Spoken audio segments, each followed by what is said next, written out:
All right, good morning, Blab Dads. It is Sunday morning, and I stayed in a RV. First time ever. Well, not the first time, but this particular RV I've never stayed in before. It's just me. Um, Blab Dad wears different hats. Yeah, you see your haircut, but I wear different hats.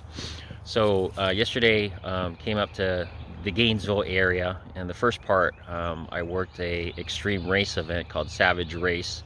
So those of you who don't know me, on that side, I own a small business called Safety First CPR and Safety Training, and I did a job up here to become a lifeguard on the course. So that was the first part of it. And then last night, I attended the 35th anniversary of University of Florida's Filipino Student Association. It was the 35th anniversary.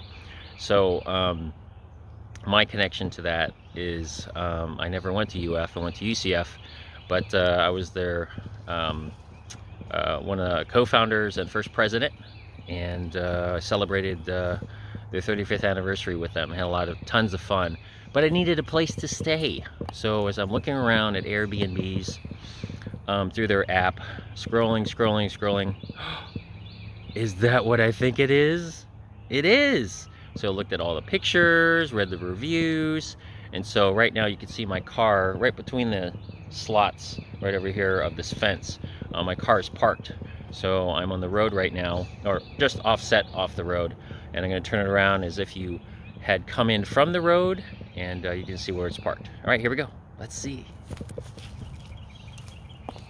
So you pull into this lot. It's on their property. They have a fire pit, picnic table, and another Airstream. But this is the one, as you pull up, you stay in. It's a 1959 Airstream.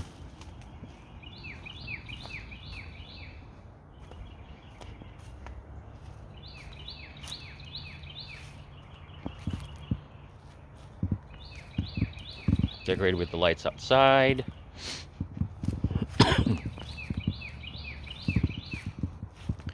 And so, you know what?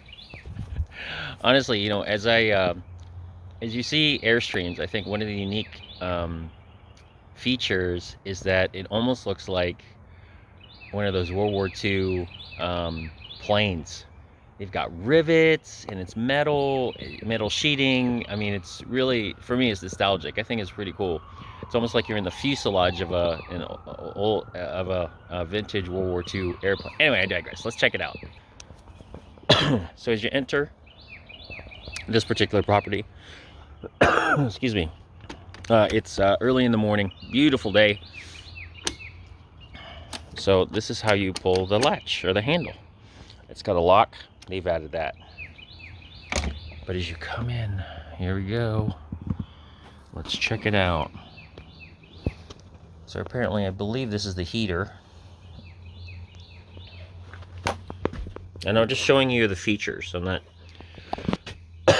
of the Airstream, as it was, you know, dated 1959. It's got the original lamps. Apologize. There's the seating down here.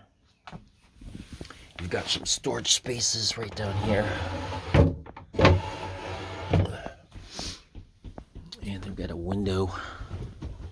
Looks out here. If you crank the flaps. Some storage up here. Got a clock. And as you can see, it's set at 19. The 19th on that date when this clock stopped working. There's the Airstream logo and brand. No doubt this was installed. They never had Bluetooth in 1959, as well as speakers. But in this particular Airstream, for an Airbnb, they really have upgraded it. This is real neat. This is a gas lamp. There's no gas that's fed into it, but in 1959, for some reason, they didn't use electricity, even though it was around. They used gas, but this is only a display. So they have a fan in here. They also have a coffee maker and a toaster. Right above me, they've installed an AC unit. Again, AC, no heat.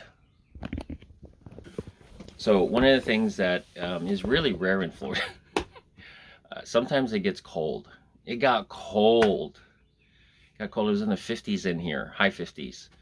I'm a chicken when it comes to cold. Anything that is below 80 degrees, I'm putting on like a sweater. So even though I was born in Canada, I've been acclimated. I lived in Florida almost all my life. I've been acclimated to the Florida weather.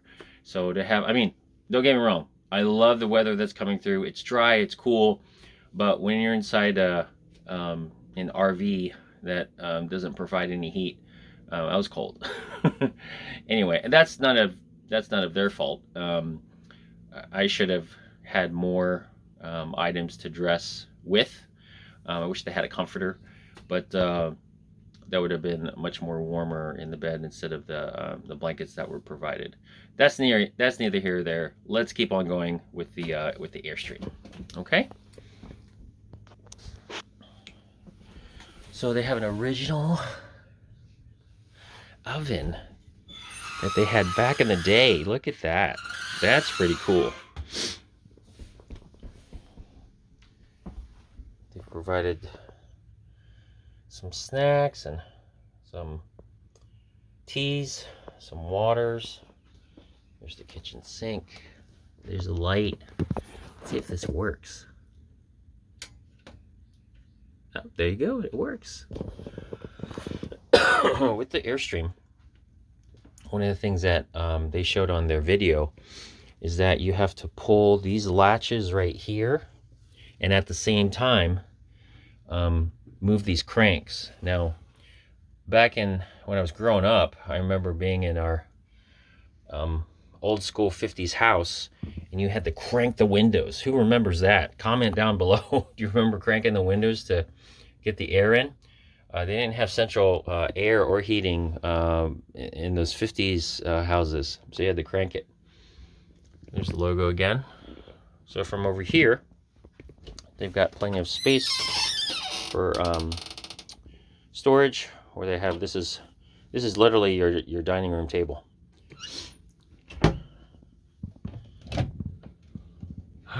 What? I didn't see this. What? I didn't know there was a microwave. I guess I should have when it first came in. Wow, look at this. This is pretty cool. Obviously, this is a microwave that never came in the 50s, but look at that. It's the retro series. You could start it by moving the dials. Oh, I like this. That's pretty cool. Who knew? Oh, let me close it the right way. There you go. Again, some more storage space. And the way that you turn these is you have to turn it clockwise or counterclockwise and pull. And there's the sheets and the linens right in here. They got a first aid kit. And then down below over here is the drawers. On this other side, oh, there's more. So in here are, I believe, DVDs. Yeah, DVDs. There's a small little TV. Fits just right as I sit on the bed. Oh, and they made cute little bunnies. Happy Easter! Then on this other side over here, they've got a laundry basket. So when you're done with your laundry, just stick it in there. And as I turn this around, obviously this is the day after I came in, so slept right there. Oh, yeah, cool. One of the features in here that they've added, let me pull this down. So they've added some mood lighting. So let me turn this around. And I've got this. There we go. Okay, so they got some mood lighting that goes along the ceiling. And over here as well, they've got books. Here's the storage space that just above the bed.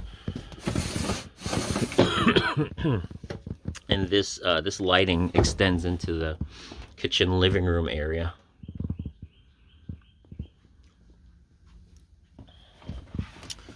Oh, and then right above you, you also have a fan. Got another fan right up here. I'm distracted, sorry. So you can change the mood lighting to different colors. There you go, you got some purples. Oops, I gotta focus it there. Greens. Nice dark blue. So, yeah, different colors. Kind of neat, a little modern, and it just provides more light since there's no lights in here, as you can see. Now, the bathroom. This is a special place. Special place because it's very, very unique on how you operate things. Let me just give you a look-see here. So let's start from the toilet. From the toilet, you have to use your foot. See that foot pedal right here? To push it down, and it moves the water from the top to the bottom, and it empties out through that hole. Now, let's say you have a little bit more extra in there. You have to push it down. Oh, wait. You have to push it down in order for this sprayer to operate. See? Cleans out the rim there. They got some storage space over here in the countertop. Right below it, I mean. So there's some space right there. Some drawers. And one of the unique things, again, getting back to the toilet, is you have to use special RV toilet paper. So it's toilet friendly, especially for their systems in order for them to operate. I've got some, hi. So for me, well, you can see the camera, but anyway, so for me, I'm standing like almost towards the top of the ceiling, and I can't see my face. So I have to do this in order to do what I have to do yesterday in order to get ready for the party. Anyway, so let's talk about the shower. So the shower, there's the knobs. Now, if you want a hot shower, you got to come over here. There's some special instructions they gave us. And if you don't do it right, you're going to burn up a motor. Don't want to do that. So the first thing you had to do is you had to turn this from off to on. It turns on the water heater. Okay? So after you turn on the water heater, you wait about 15-20 minutes. And then from there, you have to follow these directions, because this could be hazardous to your health. Literally burn the place down. Don't want to do that in this nice Airstream. So please, once shower is running, turn it on.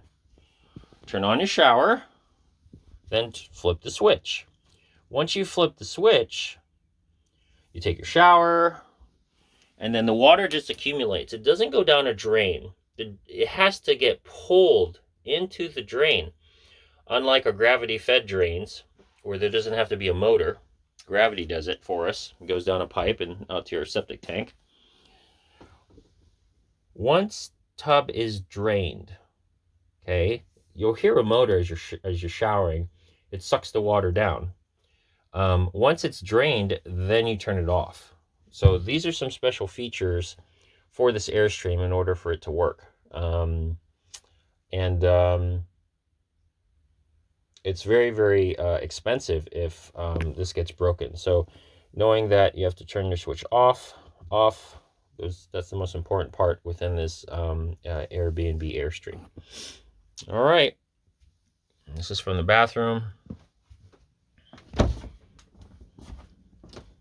Oh, and I forgot about the fridge. So modern fridge, but the way it operates is I can pull on it, it doesn't move. I have to pull on this latch, and it opens. And I'm glad I remembered it because I've got some stuff in here. Okay, so there's the fridge. And then on the bottom here, same thing. You heard the clicking. Then you pull. There's my water bottle. Anyway, so that's the freezer as well. So now Blab Dad can say comfortably that he has stayed in an Airstream. It's definitely for one person. If you're visiting and coming through like I did for just a day, it fit my needs. And the hosts were very, very, very communicative, sending various emails, making sure that I arrived okay, and asking if I need anything. And yeah, so it's great. I like it, and it's just enough room for me, but there's still a small space that you have to walk through there. So they leave this down for the next guests that are coming in. All right. So if you've ever stayed in a Airbnb RV, particularly like an Airstream, I'd love to hear your comments because I know this is a smaller version. I know there's longer ones. I don't know the size of it. But again, it was just enough for my needs. I was able to, come in after doing that lifeguard job at Savage Race, put all my stuff down, took a shower, got ready for the event at night, and then when I was done with my event, just came in here and crashed. And this particular RV is sitting in the northwest corner, northwest maybe northwest corner of Gainesville. I'm literally 3 miles from the I guess you'd say technically the town of Gainesville, and just enough away from the University of Florida. So it's a hop, skip, and a jump to Alachua. That's where I was at. Beautiful place. Oh, rolling hills over there in Alachua with farms and everything. And that was about 20 minutes just up the road. So if you ever wanted to stay in an RV, I'll give you the information down below. And yeah, the price was just right and just enough for me. If you'd like to see your Blab Dad, go ahead and like, comment, subscribe, don't forget to hit the notification bell, share this information so you too can stay in an RV that's a 1959 Airstream. Nostalgic. I love it. All right, everybody. We'll see you later.